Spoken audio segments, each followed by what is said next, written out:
ఏదైతే టీచర్స్ ఎవరైతే ఉన్నారో వారిని ఎన్నికల విధులకు దూరంగా ఉంచే విధంగా జగన్మోహన్ రెడ్డి గారు అనేక నిర్ణయాలు తీసుకున్నారు. ఏకంగా చట్ట సవరణలు కూడా చేశారు ఒక సందర్భంలో.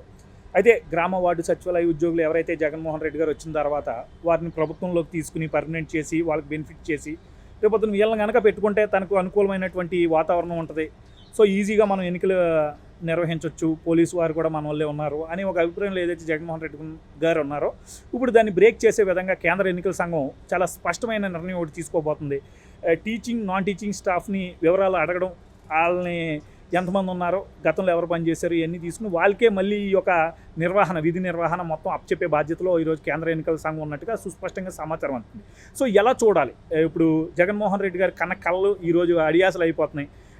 ఆయనకి మొత్తం బ్యాడ్ ఫేసే రన్ అవుతుందని మనం అనుకోవచ్చు అంటారా? ఆయన అనుకున్న విధంగానే రేపొద్దున గ్రామ వార్డు సచివాలయ ఉద్యోగుల్ని పెట్టుకునే అవకాశం కూడా ఉందంటారు రాబోయే రోజు? జగన్మోహన్ రెడ్డి చాలా అంటే తను ఒక్కడనే తెలియగలవాడిని అన్న ఉద్దేశంలో ఉంటాడని నా అభిప్రాయం. ఎందుకో నాకు అట్లా అనిపిస్తున్నది. ఎలక్షన్లో గెలవంగానే గెలిచిన తర్వాత నెక్స్ట్ మూమెంట్ నుంచి నెక్స్ట్ ఎలక్షన్లో ఎట్ట గెలవాలనే ప్లాన్లు వేస్తూ పోయాడు. అంటే ఆయన ఒక్కడే అట్లా చేస్తాడా, మిగతా రాజకీయ నాయకులందరూ కూడా అట్లాగే ప్రవర్తిస్తారా అనేది కొంచెం మనం పరిశీలించుకుంటే ఏ రాజకీయ నాయకుడు కూడా ఇట్లా చేయడు. ప్రజలు మ్యాండేట్ మనకి 5 సంవత్సరాలకి ఇచ్చారు. ఈ 5 సంవత్సరాల కాల పరిమితిలో మనం ప్రజలకి ఏ విధంగా మేలు చేయొచ్చు, ఏ విధంగా రాష్ట్రాన్ని అభివృద్ధి చేయాలి, రాష్ట్రాన్ని కానీ దేశాన్ని కానీ ఏ విధంగా అభివృద్ధి చేయాలి, ఈ అభివృద్ధి చేసిన తర్వాత లాస్ట్ ఇయర్లో ఆఖరి సంవత్సరం ఉంటుంది. ఆఖరి సంవత్సరంలో మనం దీన్ని ఏ విధంగా నెక్స్ట్ ఎలక్షన్లకు ఉపయోగపడేలాగా చేసుకోవాలి అనే వాళ్ళనే నేనైతే నా జర్నలిజం ఎక్స్పీరియన్స్లో ఇప్పటివరకు ముఖ్యమంత్రులుగా చూశాను.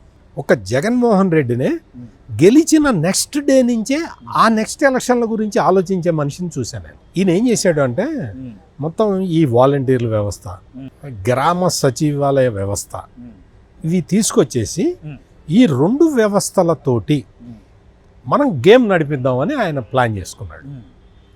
వాలంటీర్లు ఏంటి? ఆయనకి వ్యక్తిగతంగా ప్రచారకర్తలు. ఈ సచివాలయ ఉద్యోగులు, ఈ స్టాఫ్ అంతా ఉంటారు కదా, వీళ్ళెవరు అంటే ఎలక్షన్లు వచ్చేసరికి ఈయనకి ఏజెంట్లు. ఈ విధంగా ప్లాన్ చేసుకున్నాడు. అంటే ఆ పదాలు వాడటం కరెక్టో కాదో కానీ ఆయన చేసిన పని మాత్రం అదే మనం చెప్పాల్సి వస్తుంది. ఆ విధంగా పెట్టుకున్న తర్వాత రాష్ట్ర ఎన్నికల అధికారిగా నిమ్మగడ్డ రమేష్ కుమార్ ఉన్నప్పుడు స్థానిక సంస్థల ఎన్నికలు నిర్వహించాడు. నిర్వహించినప్పుడు ఆయన క్లియర్ కట్గా ఒక అబ్జర్వేషన్ చేసి ఒక ఆదేశం ఇచ్చాడు. ఏంటి అంటే ఈ వాలంటీర్లు ఎన్నికల ప్రాసెస్కి దూరంగా ఉండాలి, వీళ్ళందరూ కూడా సెల్ ఫోన్లు సరెండర్ చేసి వీళ్ళు వెళ్ళిపోవాలి, వాళ్ళు ఎన్నికల విధుల్లో పార్టిసిపేట్ చేయడానికి వీల్లేదని ఆర్డర్స్ ఇచ్చిన మొట్టమొదటి వ్యక్తి నిమ్మగడ్డ రమేష్ కుమార్. ఆయన అది ఇచ్చిన తర్వాత చాలామంది వాలంటీర్లు వెంటనే ఆ డేటాని వేరే ఫోన్లలో కాపీ చేసుకొని ఈ ఫోన్లు ఇచ్చిపోయారు.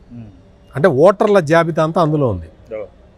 సో ఆ తర్వాత జరిగిన పరిణామ క్రమంలో ఏమైంది అంటే ఈ విషయాలన్నీ కూడా కేంద్ర ఎన్నికల సంఘం దృష్టికి కూడా వెళ్ళినాయి. న్యాయస్థానాలని ఆశ్రయించారు.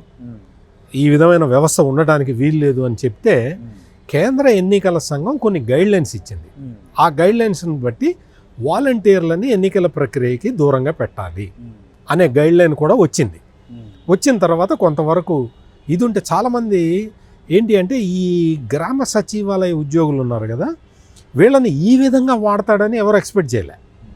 వాళ్ళు ఇప్పుడు ఈ ఎన్నికల ప్రాసెస్ మొత్తంలో కూడా వీళ్ళు కీలకమైన వ్యక్తులు అయిపోయారు. మీకు ఇంకొక ఆసక్తికరమైన విషయం చెప్తా. ఆంధ్రప్రదేశ్ మొత్తంలో దాదాపుగా ఒక 250 నుంచి 300 మంది మహిళా పోలీసుల్ని బిఎల్ఓలుగా పెట్టాడు. అంటే బూత్ లెవెల్ ఆఫీసర్లుగా. ఈ మహిళా పోలీసులు అంటే గ్రామీణ ప్రాంతాల్లో కొంతమందిని పోలీసులు ఉద్యోగం ఇచ్చి తీసుకున్నారు. ఆడవాళ్ళని, మహిళల మీద అత్యాచారాలు ఆపటానికి దానికి సంబంధించి. ఈ మహిళా పోలీసులు అందరూ ఏం చేస్తారు అంటే ఒక ఎస్ఐ కిందో ఒక సర్కిల్ ఇన్స్పెక్టర్ కింద పనిచేస్తారు. అంటే వాళ్ళ పరిధి అంతవరకే చేస్తే ఈ ఎస్ఐ కానీ సిఐ కానీ ఏ పని చెప్తే ఆ పని చేసే బ్యాచ్ ఇదంతా వ్యవస్థ. అది అందులో తప్పు కూడా ఏమీ లేదు.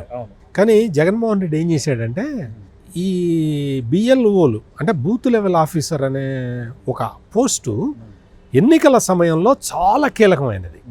ఎట్లా కీలకమైనది అంటే మీరు ఫామ్ 6 ఫైల్ చేశారు అంటే మీకు ఇప్పుడే ఓటు హక్కు వచ్చింది, అయ్యా నాకు 18 ఏళ్ళు నిండినాయి నాకు ఓటు హక్కు ఇవ్వండి అని అడుగుతూ ఫామ్ 6 ఫిల్ చేస్తారు.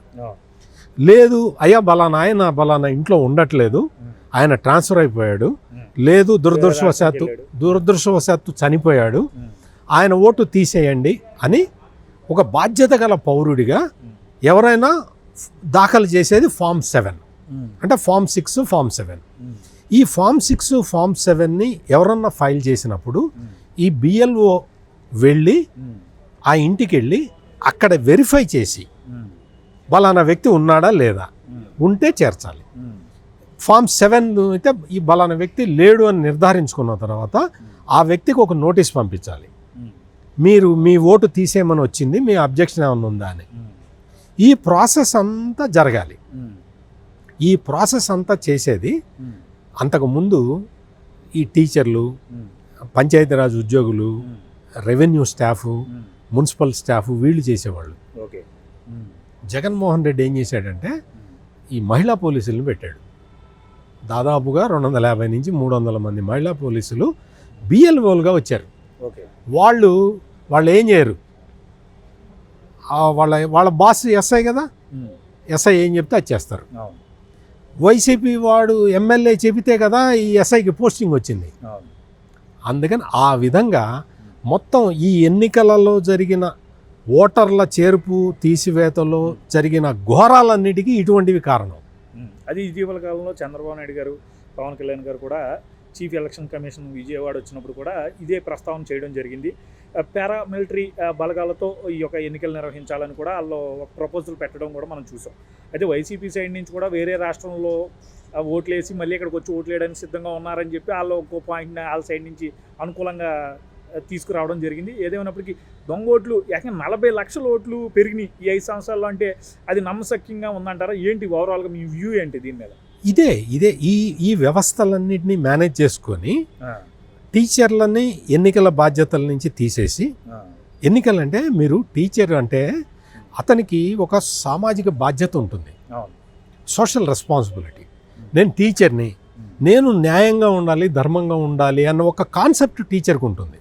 అందుకని టీచర్ ఏం చేస్తాడంటే ఈ ఫామ్ 6 కానీ ఫామ్ 7 కానీ వచ్చినప్పుడు ధర్మంగా వెళ్ళి అవన్నీ చూసి వస్తాడు. బూత్ ఆఫీసర్లుగా వీళ్ళందరినీ ఈ ఎంప్లాయీస్నే పెడతారు. ఓటర్ల ఎన్యూమరేషను అవి కూడా టీచర్లే చేసేవాళ్ళు ఇదివరకు. జగన్మోహన్ రెడ్డి ఏం చేశాడంటే ఈ టీచర్ల వ్యవస్థను పక్కకి జరిపేసి ఈ వ్యవస్థల్ని పెట్టుకొని నడపడం మొదలుపెట్టాడు. దాంతో ఇంత రచ్చరచ్చ జరుగుతున్నది. మొత్తం ఈ గొడవంతా జరుగుతున్నది కారణం ఇదే అన్నమాట. ఇప్పుడు వాలంటీర్లు అందరూ కూడా డేటా సేకరించి వైసీపీ లీడర్కి ఇస్తాడు. ఆ వైసీపీ లీడరు ఆ డేటా అంతా ప్రొఫైలింగ్ చేయిస్తాడు. వాళ్ళకు కంపెనీ ఉంది, ఆ కంపెనీ ద్వారా డేటా ఓటర్ ప్రొఫైలింగ్ తయారు చేస్తారు. అందులో చూసి ఈ పేరు ఇది తెలుగుదేశం సానుభూతి పడి తీసేయి, అటువంటి అక్రమాలు చేశారు. ఇవే తెలుగుదేశం జనసేన వాళ్ళ అధినేతలు వెళ్ళి ఎలక్షన్ కమిషన్కి ఫిర్యాదు చేసింది. సో ఈ విధంగా ఇవన్నీ చేయటం వల్ల ఇన్ని అక్రమాలు జరిగినాయి కాబట్టి ఇన్ని దొంగ ఓట్లు తేలుతున్నాయి. ఫామ్ 7 కూడా ఒక వ్యక్తి 5 ఫామ్ 7ల కన్నా ఇవ్వకూడదు అని కేంద్ర ఎన్నికల సంఘం నిబంధనలు పెట్టింది.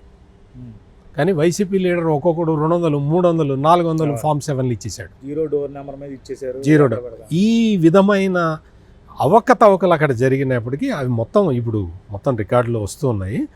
దాంతో ఏంటి అంటే ఈ టీచర్లని మళ్ళీ ఈ ప్రాసెస్లో ఇన్వాల్వ్ చేసే ప్రక్రియని కేంద్ర ఎన్నికల సంఘం తీసుకొచ్చింది. అంతేకాకుండా తెలుగుదేశం అధినేత చంద్రబాబు నాయుడు అడిగినట్టు ఇక్కడ పారామిలిటరీ ఫోర్సెస్ని పెట్టడమే కాకుండా చాలామంది ఎస్పీలు ఏంటి అంటే వాళ్ళందరూ కూడా ఏకపక్షంగా వ్యవహరిస్తున్నారు. అంటే తెలుగుదేశం పార్టీ మనకి శత్రువు అన్న భావనలో ఎస్పీలు అందరూ ఉన్నారు. మీకు ఎగ్జాంపుల్స్ చెప్పాలంటే చాలా చెప్పొచ్చు, కానీ ఈ ఎస్పీల గురించి మనం పెద్దగా మాట్లాడుకోవాల్సినంత అవసరం లేదు. ఎందుకు అంటే ఒక ఎస్పీనేమో చంద్రబాబు నాయుడు బెయిల్ వచ్చిన తర్వాత వెళ్తూ ఉంటే తెలుగుదేశం పార్టీ కార్యకర్తలు గుమికూడారని చెప్పి అతనే స్వయంగా లాఠీ తీసుకొని టోపీ పక్కన పెట్టి చితక్కొట్టాడు తెలుగుదేశం కార్యకర్తల్ని. ఎందుకు? చంద్రబాబు నాయుడికి స్వాగతం చెప్తుంటే అది చూసి భరించలేక కసితోటి. ఇంకొక ఆయనేమో చంద్రబాబు నాయుడు మీదే murder case, attempt murder case పెట్టాడు. ఇటువంటి ఎస్పీలు ఉన్నారు కాబట్టి మనం వాళ్ళ గురించి పెద్దగా డిస్కస్ చేయక్కర్లేదు. కాకపోతే ఏంటంటే ఈ ఎస్పీలని కూడా కట్టడి చేయాల్సిన అవసరం ఉంది. మనం కలెక్టర్లను చూసాం.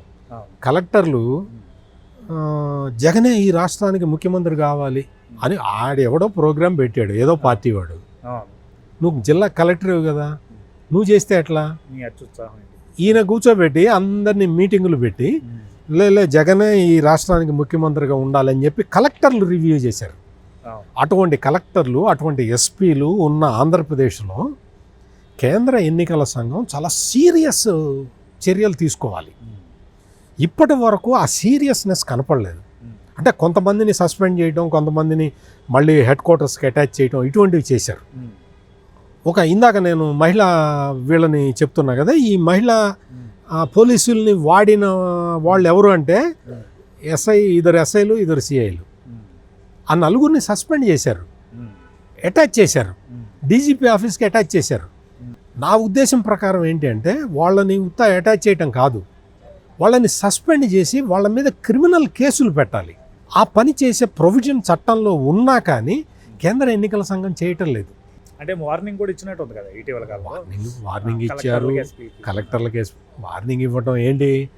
ఇప్పుడు వీళ్ళందరూ కూడా చాలామంది కలెక్టర్లు, చాలామంది ఎస్పీలు జగనన్న కళ్ళల్లో ఆనందం చూడటానికి తప్పించిపోతున్న వ్యక్తులు కదా. అందుకని వీళ్ళకి వార్నింగ్ ఇస్తే ఏంటి, లేదు సార్ ఇంక నెక్స్ట్ టైం చేయను అంటాడు తప్ప మళ్ళీ అదే పని చేస్తాడు. అందువల్ల కఠిన చర్యలు తీసుకోవాలి. కఠిన చర్యలు తీసుకుంటే ప్రజాస్వామ్యం నిలబడుతుంది. ఆంధ్రప్రదేశ్లో ప్రజాస్వామ్యం నిలబడాలి అంటే కేంద్ర ఎన్నికల సంఘం కఠిన చర్యలు తీసుకోవాలి.